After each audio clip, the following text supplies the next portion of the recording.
Hello and welcome back to the course on blockchain. And today we're going to have a demo of how private keys, public keys, and signatures work.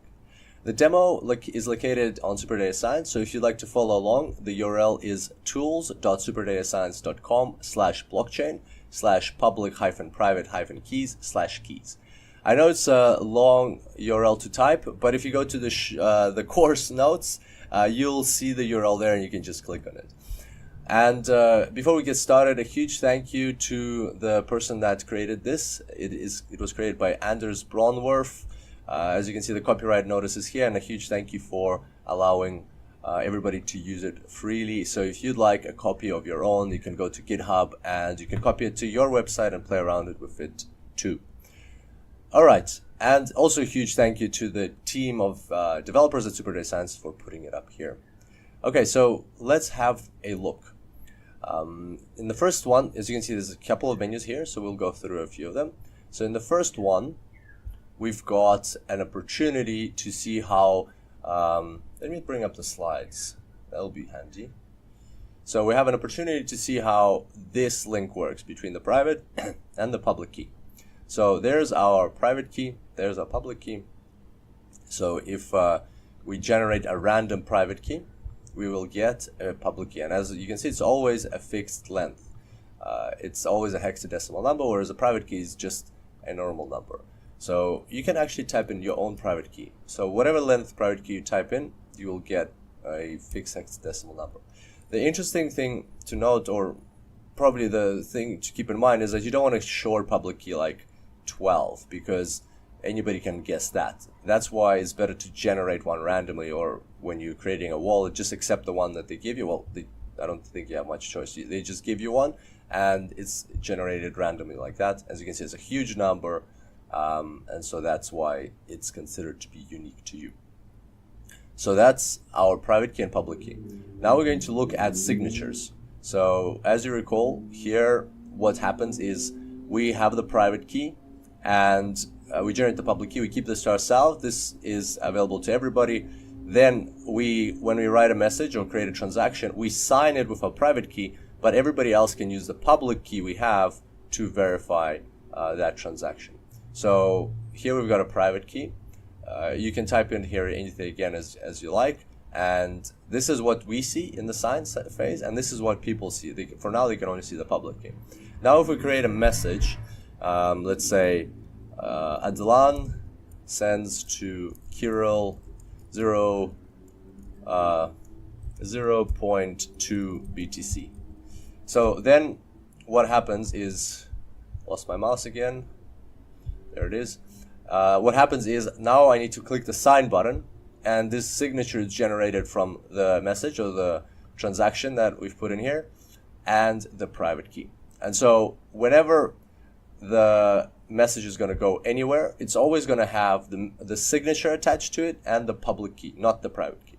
So when we look here, you can see that everybody else in the network, all the nodes, will get the message or the transaction, the public key, and the signature, as we discussed here. Message, signature, public key, the ones that are highlighted in the yellow little highlight there. And so now they can use these three to verify if indeed this message, what are they verifying? They're verifying, very important, they're verifying that the signature belongs to the holder of the private key behind this public key. So that's what they're saying. So if they click verify and goes green, this could only happen in the case that indeed this signature, signature was created by the person who has the private key to this public key. And obviously the signature is directly linked to this message. So if anybody tries to change anything and they verify, it doesn't verify. Or if they try to select this verifies, they try to change, or let's say they don't know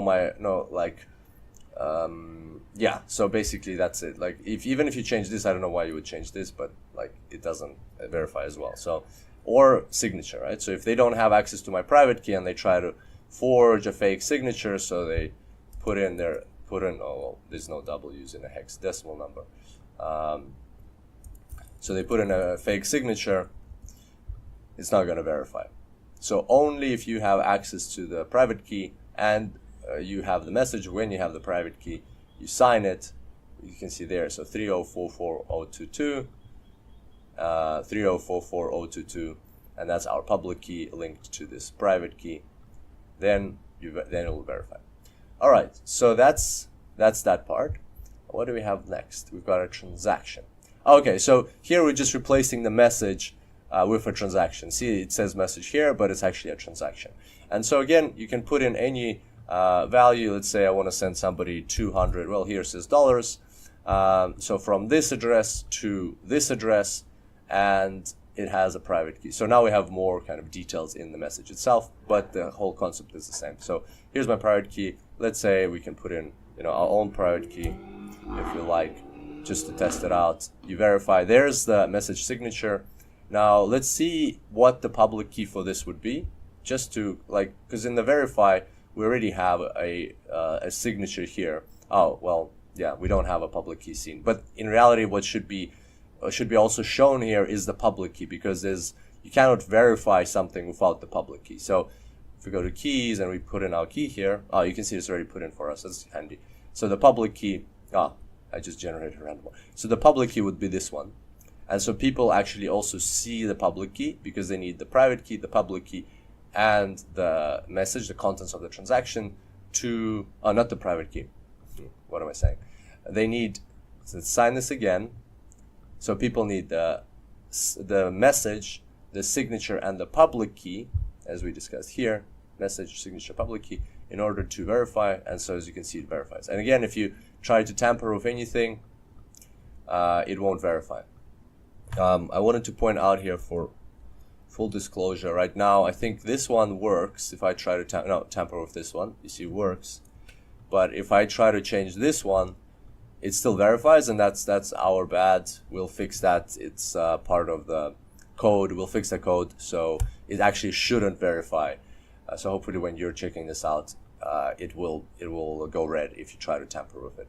And also, but the signature works. So if I try to change anything, the signature doesn't work. So you try to change anything in here, and in addition, let's remember you should also see the public key here.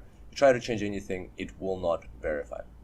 Okay, so that's those. There's also this blockchain one. If you'd like to have play around in your own time and see how it works in a blockchain, you're welcome to do so. Okay, so I hope you enjoyed today's tutorial. That's how private, public keys and signatures work.